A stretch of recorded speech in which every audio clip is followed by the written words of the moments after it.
Igbo ndị mana ege m ntị kenekwa m na-apụta na m ka nsị bịarakwa ọzọ asị m ka anyị kwuo okwu dị oke mkpa ya bụ okwu a na-asa anya ka anyị chọrọ ikwu n'ụbọchị nke taata, because it's very obvious now most of our fellow Christians are shying away from the issue on ground and they are focusing on what is not really the problem. Kedu ihe menji wekwu ihe nkwu today? Few months ago, couple of months ago, for Father J nwebe na ndo other father na-abịa drag ebe kobi yes ebe ikwu nka idefem Catholic idefem ndị father ihe jeje yo biko ihe eme nka ọzọ ihe kwesịrị inye anyị ndị bishop na-abịa na nke gị bụ fake, ndị father na-abịa na nke gị bụ fake, all those things godo. At the end of the day, God so kind. On a very good day, one Reverend Father called Father Ebubedike we just carry out investigation, and that sister has seen her sister for 30-something years. He now found out that this sister has been based in abroad for a very long time, and truly not be Reverend sister, and also not serve for more than 30-something years. It took him 24 hours to do that. What did I say? It took him less than 24 hours to do that investigation. Now, this video video Matthias Ndotia. Matthias Jesse Bemegine and the one reverend sister and one priest be a church Matthias.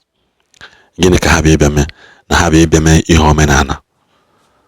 Na ha megine na ha ji nwayọ apụta n'ihe Matthias na-eme na amasị ha. She said it in their video, and she also wanted to beg Matthias called out banana social media. So I tell him can you know or na can the sisters say because edegum dey check ya amaro maybe hasi but one amaro parish ha two they keep emphasizing on hasi Imo State. No see Imo State, no parish, no denomination, no location in Imo State, and in our sources we are not speaking like in the Imo State. Hasi Imo State where and in process she try begging Matthias God abana na video yotago koda bwana na video. So yen choka mdukwa no biko ndi Reverend Father Asaye, Father J nwebe o, Father Ebubedike o, Father Ivugugu ha, Reverend Ugu ha, ndi nkozo, all these social media Reverend Fathers in Inaenwe. This is 48 hours later. These guys has been trending on social media. People have been trying to bring them up. People are trying to water down the talk. Actually bring it up. People are trying to water down the talk. Because is it not a high time I say okay, indeed are they Reverend sister? One your Reverend sister can walk over Reverend Father. Because now Obruna anemi ona so that Kaimalumbe mother bido impersonate be Catholic Church. And as a Catholic Church, is she still serving in a convent or in a location or in anywhere or in a missionary? And this father, is he a monk, kobo a priest, kobo seminarian, kobo vicar general, kobo vice vicar somewhere? Because the priestly regalia bagujumanya. The priestly regalia we bagujumanya. You gotta go bagujumanya. I fail to understand. Ibi ase na ndo no what a choose man no na talk truth. So achom kunu cool down because uchu anya de nyanjo. Cool ne down kunu ne kene. The kind of humiliation. Because one Matthias amamemo. Matthias is a chairman of RNG. Matthias is a chairman of RNG and a Pirima. On top of that, so the name of this video kind of.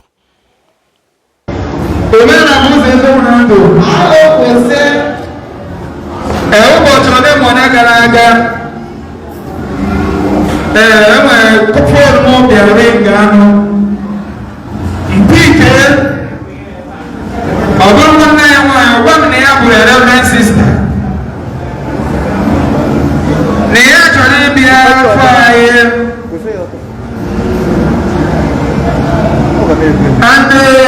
candidates in Pennsylvania has all the way from Imo State to where they are.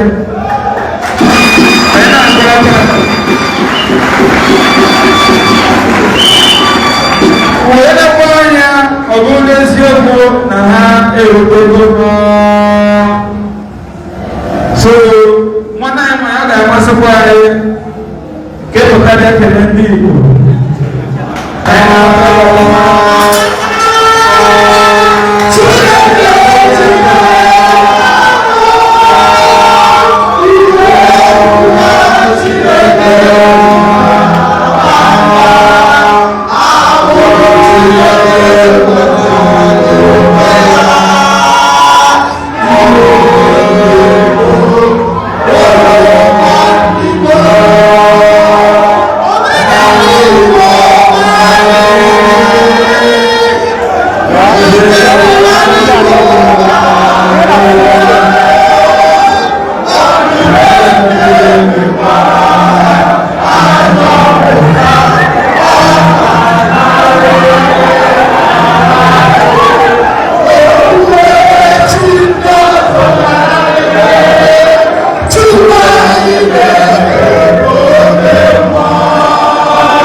Say what?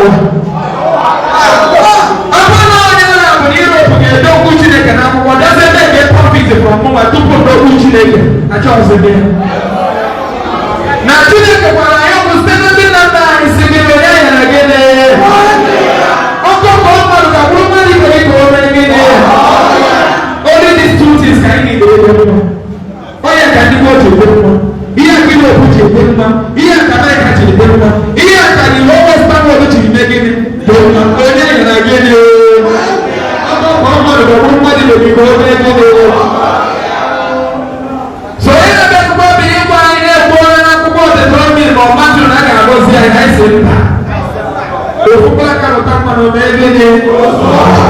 na chi ọbụla ga-agọzi anyị na anyị na-erepịa ọta ya chọọsị mgbe Chineke na-agọzi obodo mgbe na resources ụfọdụ ọdịdị n'aka ga-agọzi onye ọbụla gọọmenti so ọ bụrụ na gọọmenti adịghị eme ya always you be on test to find the bad government not in the government gozi jebes na ga-agọzi ihe a bụ terrorist speech maka na chi ọbụla ga-abịa my village gozi mmadụ fight rapụ ndị ọzọ he's a terrorist maka na ndị agha ọzọ ga-abụrụ kidnapper terrorize the community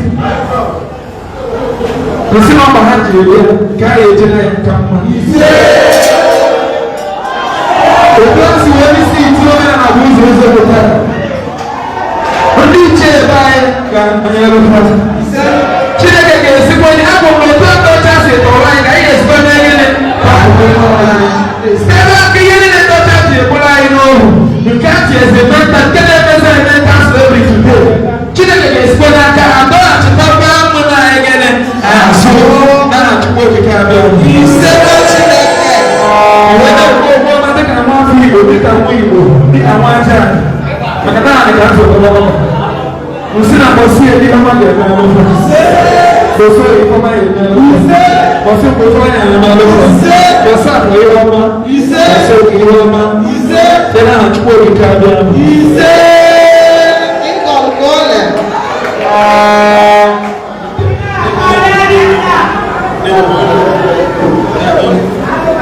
ogologo na-alụ isi ike ogologo na-alụ isi ike site n'aha Chukwu okike abịa ama nwanne m nwanyị nọ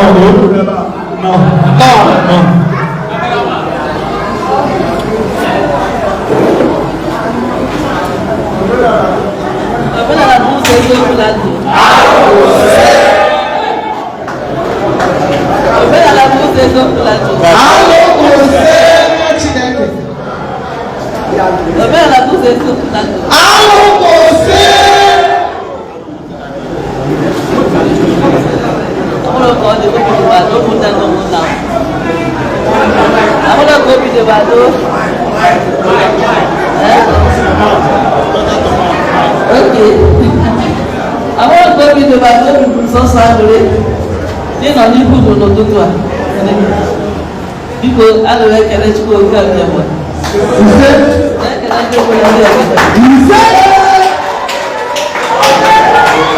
ekele Chụwa mbụ afọ mmiri Ibanụ ekele ndị ichie niile mmụọ niile Igbo jide ebube ekele bụ ụmụada kele ụmụ ọkụ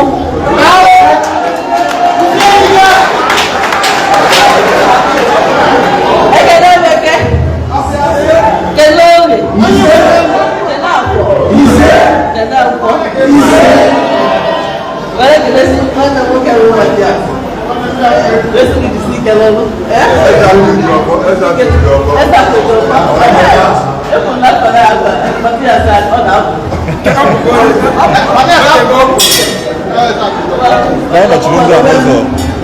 aka m kwuru Ijeọma Dike Ibanụ I'm a Carmelite Hermit in the Catholic Church because I'm my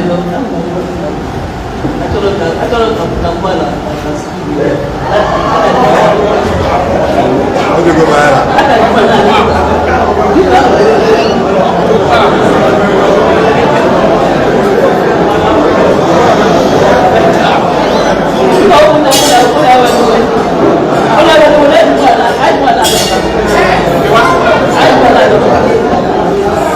I see what's there to Ebia. Ihe ndị nna nna anyị ha na-amasị anyị n'ọnụụkwụ n'eziokwu na nke ikpeazụ a anyị chọpụtara na onwere ihe dịka ihe ndị nna nna anyị ha mere na ha emeghọ njọ na ha adịghọ efu. Anụgo m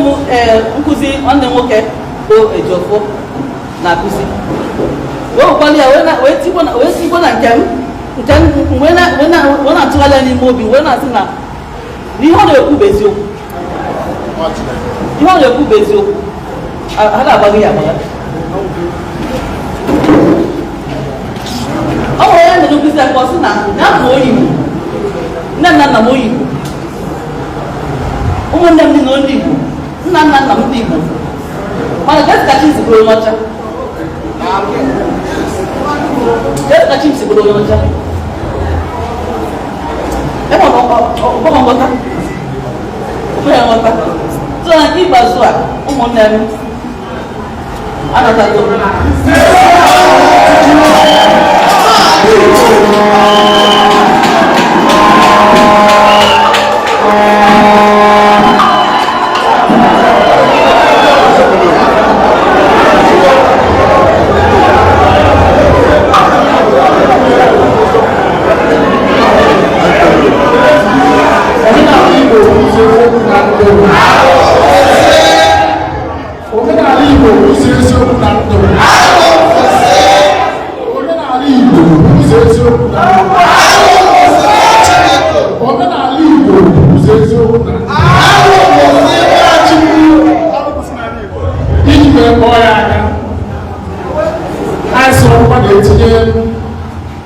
ọdịnala Igbo ga-adịgide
dịka otu ndị ụka Katọlik si wee habe ya nema akwụkwọ na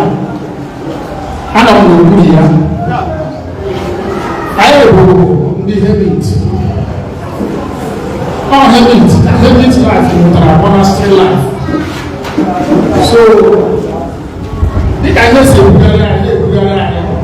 anyị wee na-achọ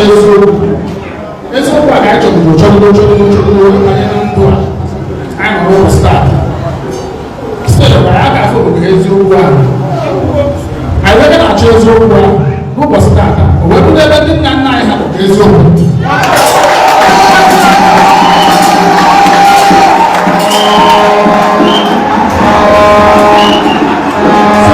agwa ndị Igbo bụ onye ọbụla chọrọ ndị nna nna ha aha ahụ isi anyị bụrụkwa ọdụ anyị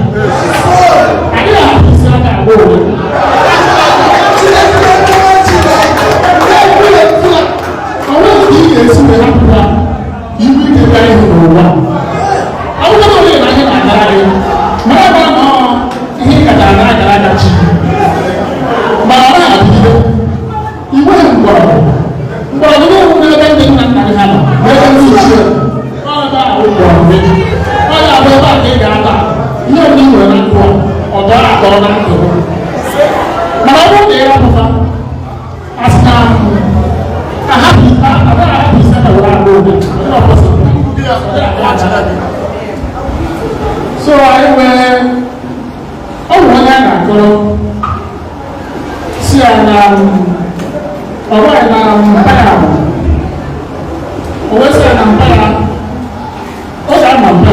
always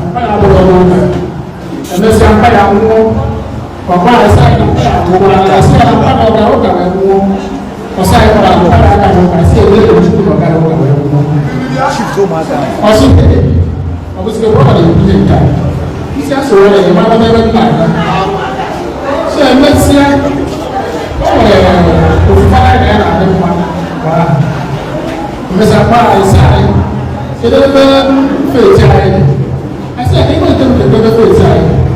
ọ̀sẹ̀ ẹ̀ náà wọ́n yẹ kọ̀ọ̀rọ̀ yà náà sí àwọn na n'ọbịa na mpa ya wụrụ mpa ya aga n'ụlọ asị gị anyị nwere ezoro ndị nke bụ nke ebe kwụsịra ndị anyị ese na anyị nọba ihe na-adụ ụsọ anyị nwere eziokwu anyị na-ahụta asị ịza ọ na-alụ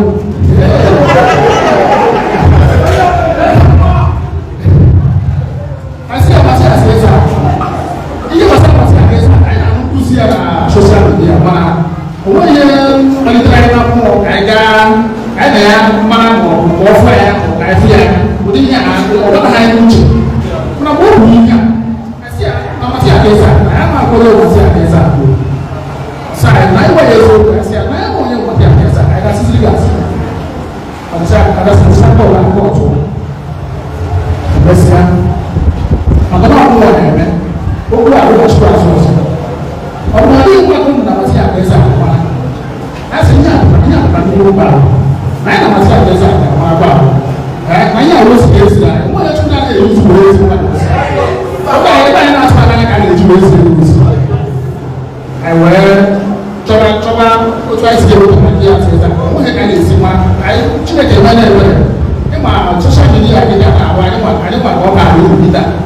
o ya o ya na tuna chozo ku ni chozo social media ka afia all that we choba awe mo na research o ndo yi wọ́n wá sí kéka kà fún nọ́mbà ọ̀sẹ̀ kẹsà tókòtò bẹ́ẹ̀ bọ́ọ̀bù ó wọ́n nọ́mbà àmàfàdé bá ọ̀wọ́ nọ́mbà àdéhùn ẹ̀rọ àbọ̀ ọkọ̀ ojú àkóso ìdó ọ̀wọ́ tí wọ́n ti àwọn iṣẹ́ ajá kí lè tó wọ́n bá ẹ̀rọ àjọpá yìí tó wọ́n sí àwẹ̀ nọ́mbà ẹ̀tìtì lọ́nà àbúrò ìdó.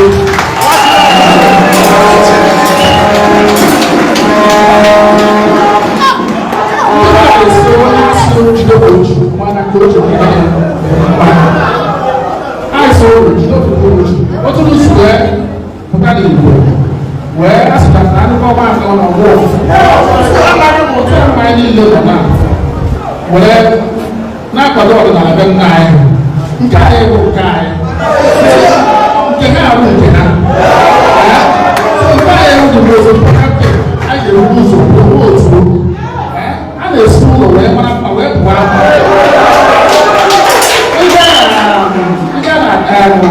China